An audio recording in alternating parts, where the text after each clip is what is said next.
నా పేరు జనపల్లి సావిత్రి అండి. నా కొడుకు జనపల్లి శ్రీనివాసరావు అండి. జగన్మోహన్ రెడ్డి గారు వాడికినండి రాజకీయాల్లో నడిపించి వాడికినండి 5 సంవత్సరాలు జైల్లో పెట్టారండి. 5 సంవత్సరాలు కూడా ఆయన డాటా లేదండి, ఇడిపించడండి. కోర్టుకు వచ్చి సాక్ష్యం చెప్పడండి, అందులోనే పెట్టుకుని ఉన్నారండి. నా కొడుకు అందులోనే మగ్గిపోతున్నాడండి. నా కొడుకు 5 సంవత్సరాలు అయిందండి, జైల్లోనే ఉన్నారండి, జైల్లో పెట్టించారండి. ముఖ్యమంత్రి గారు 5 సంవత్సరాలు మట్టించి కోర్టుకు రమ్మంటే రావట్లేదని, సాక్ష్యం చెప్పమంటే చెప్పట్లేదండి. నా కొడుకు అందులోనే 5 సంవత్సరాలకి ఉన్నారండి. 5 సంవత్సరాలు మట్టించి అందులోనే మగ్గిపోతున్నారండి. రమ్మంటే రారండి, సాక్ష్యం చెప్పరండి. మాకు ఏదో నా కొడుకు విడుదల చేసి మా కుటుంబం ఆదుకుంటారని ముఖ్యమంత్రిని అడుగుతున్నాను.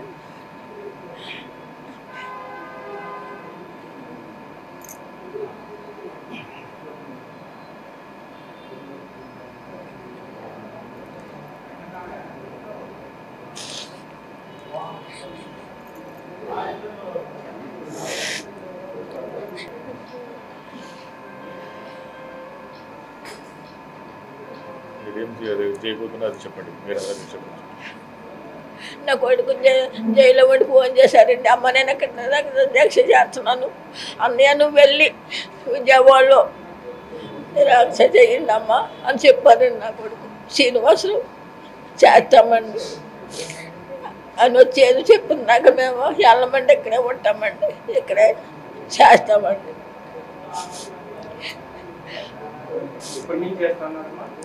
రేపటి నుంచి అండి.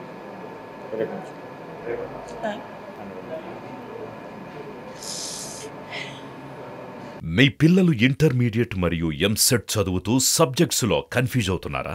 Rise the perfect guide. డిస్క్రిప్షన్లో ఉన్న లింకును ఉపయోగించి సబ్స్క్రైబ్ అవ్వండి. నా పేరు జనపల్లి సుబ్బరాజు అండి. నా సోదరుడు జనపల్లి శ్రీనివాసరావు అలియాస్ కోడికత్తి. కేవలం జగన్మోహన్ రెడ్డి గారు ఎలక్షన్లో లబ్ధి పొంది నా సోదరుడైన నా తమ్ముడు కోడికత్తి కేసు అని పెట్టి లబ్ధి పొంది ముఖ్యమంత్రి అయ్యారు. ఆయన 5 సంవత్సరాల నుంచి నా సోదరుడైన శ్రీనివాసరావుని జైలు నుంచి విడుదల కావట్లేదు. ఈయన కోర్టుకి వెళ్ళరు, సాక్ష్యం చెప్పరు. ఒకవేళ మా లాయర్ గారు ఎంత కృషి చేసినా కోర్టులు కూడా మరాయించి జడ్జిలు కూడా న్యాయం జరపాల్సిన జడ్జిలు కూడా చేయట్లేదు. కేవలం ఏంటంటే ఒక దళితుడు అనే వివక్ష కూడా మన రాష్ట్రంలో న్యాయస్థానాలు కూడా చూపించున్నాయి. అలాగని కేవలం మాకు న్యాయం జరగాలి, జగన్మోహన్ రెడ్డి గారు వచ్చి కోర్టుకు వచ్చి సాక్ష్యమైనా చెప్పాలి, లేకపోతే ఎన్ఓసి అయినా ఇచ్చి నా సోదరుడైన శ్రీనివాసరావుని ఇడిపించాలి, మా కుటుంబాన్ని ఆదుకోవాలి. లేని ఎడల మేము రేపటి నుంచి మేము కార్యాచరణ ఏమి పెట్టుకున్నానంటే, రేపు ఉదయాన్నే దుర్గామాత టెంపుల్కి వెళ్ళి ఆవిడని దర్శనం చేసుకుని వచ్చి విజయవాడలోనే మేము అమర నిరాహార దీక్ష చేస్తాం. మేము పచ్చి మంచినీళ్ళు పుట్టం, మా ప్రాణాలను అర్పించి మాకు న్యాయం జరిగే వరకు కూడా విజయవాడలోనే నిరాహార దీక్ష చేస్తామని నేను చెప్తున్నాను.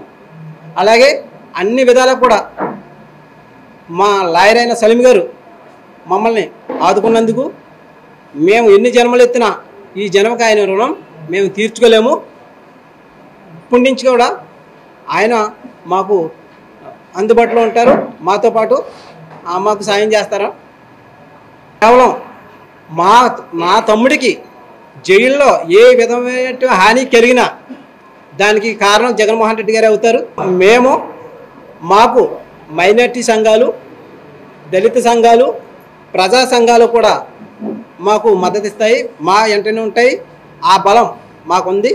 మేము న్యాయం జరిగే వరకు కూడా విజయవాడ వదిలిపెట్టి వెళ్ళము. మేము ప్రాణాలను అర్పిస్తాం, పచ్చి మంచినీళ్ళు ముట్టం.